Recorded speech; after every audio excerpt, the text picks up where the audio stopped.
Hey everyone, I'm Sison, and today we're taking a look at the Sony 16-35mm F2.8 G Master lens.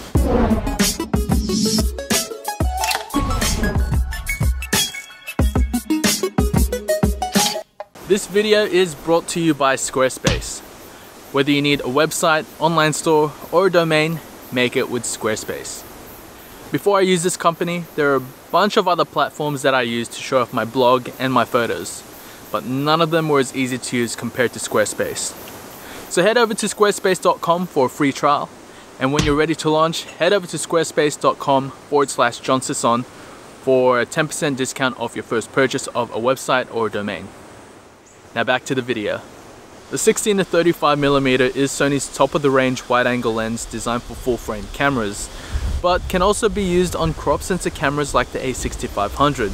But the effective focal length will change to a 24mm to 52.5mm lens. It's designed for the event photographer because of its f2.8 aperture, so it's going to be great for different lighting conditions, as well as landscape and architectural photographers. And sporting the G Master badge, this lens is going to be offering the best in Sony optics and build quality. Today I have it on my Sony a7R Mark II, so let's go ahead and see what we can actually capture with it. The lens has a similar design to the 24-70mm f2.8 G Master lens, featuring a black look with rubber zoom and focus rings. The bright G Master badge occupies the side of the lens with the focus hold button just below it. Just a quick note, you can also customize this button to different functions via the camera's menu system. There's also a focus switch to change from autofocus to manual focus, and it's also supplied with a small plastic pedal type lens hood. It takes 82mm filters and is dust and moisture resistant. This is evidenced through the rubber gasket on the mount of the lens. Oh hey, so the 16-35mm isn't exactly a heavy lens to carry around, which is a good thing. It weighs about 680 grams, that's with the lens hood included. I have been on a few walks with this so far, and it hasn't really been a burden when I was carrying it around. I've been hand holding it. I didn't exactly experience any zoom creep, which is good. And yeah, it's hand holdable for a long period of time. If you don't want to hand hold it, or if I didn't, I just attach it to my capture clip. Doesn't get in the way, I'm good to go. But basically, if I want to take it off, it's easy to take off and ready to go, start shooting. So that's a good thing about it, but you also have rubber gaskets or rubber gaskets on the mount of the lens, so it does add that extra bit of reassurance to protect the lens against any dust and moisture. While zooming in and out, the lens does change in physical size, but it doesn't make it too front heavy. Like many other Sony mirrorless lenses, it is also a fly-by-wire lens, so if you intend to use it for video, it may take some time to get properly acquainted with it. Given it is a wide-angle lens, autofocus speed was extremely quick in all lighting situations, even when it came down to low light. Minimum focusing distance is also 28 cm for those close-up shots. The lens certainly lives up to the G Master name with some amazing looking images. Paired with the a7R Mark II, I was able to get some sharp images even in the corners. While it was impressive wide open at f2.8, it got even better when I stopped it down to about f4. Although I would usually stop down to about f8 or f11 just to make sure I get everything in focus. Flare resistance held up very well, which can be difficult for some lenses, and adding to what makes this lens a G Master, the bokeh is extremely pleasing and smooth. The color rendition overall makes my photos pop with a good amount of contrast. There was a bit of chromatic aberration, but not too much to worry about, and when it came to vignetting, I did notice just a tiny bit. One of the characteristics of wide-angle lenses is that there is distortion, and with this lens this is certainly the case, albeit not to a huge degree. Overall, this is one of the best wide-angle zoom lenses that I've ever played with, and I can 100% recommend this lens if you want the best.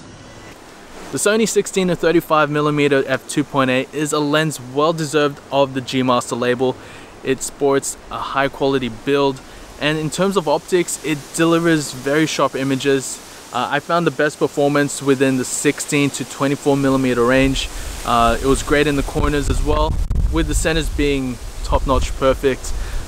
There was a bit of distortion at the wide end of the zoom, but that is easily correctable in post, especially if you have lens correction presets for it. Also, when it came to build quality, it was very solid in the hand. I didn't feel like it was that heavy. I was carrying it around just handheld, but I also had it strapped to my bag as well with the capture clip, and that wasn't really a burden to carry around. Now, if you're a bit on the fence between the 12-24mm f4 Sony and the 16-35mm f2.8, it's a bit of a hard decision. I personally prefer the 12-24 because of that 4 extra millimeters at the wide end, and I don't necessarily need an f2.8 aperture because I usually tend to stop it down anyway to about f11, f16, depending on the lighting situations. And it's also a bit lighter and smaller compared to this lens. Although one of the downsides of the 12-24 is that it has a bulbous front element, so it's a bit difficult to attach a filter onto it. But when I factored in the cost of getting that and the 16-35, the 12-24mm was a better choice for me. Now, if you're an event shooter and need that f2.8 aperture for different lighting situations, this is basically a no-brainer against the 12-24. But if you're a landscape or architectural photographer, I guess it really depends on what you shoot and how you shoot, but to be honest, you really can't go wrong either way. Now, if you have any more questions, please feel free to leave a comment below. And if you already own one, let me know what you think of it. And remember to like this video if you found it helpful. And subscribe to my channel for more Sony lens reviews and tutorials. You can also follow me on Facebook and Instagram for more sample photos and photo updates. And don't forget to take a look in the description below for more information about the lens, as well as purchasing links. Oh, and also, special thanks to Reuven for letting me borrow his 16-35mm. It was a great help. Thanks for letting me borrow it. Really appreciate it. You can take a look at his Instagram down below in the description as well. Until then, happy shooting and thanks for watching. And 52 for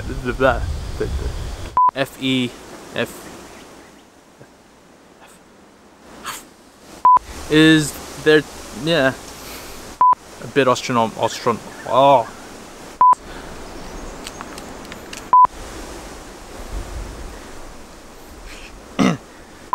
Wide angle lens of the wide angle whatever lens that really isn't that heavy to carry around. I've been on a few walks with it.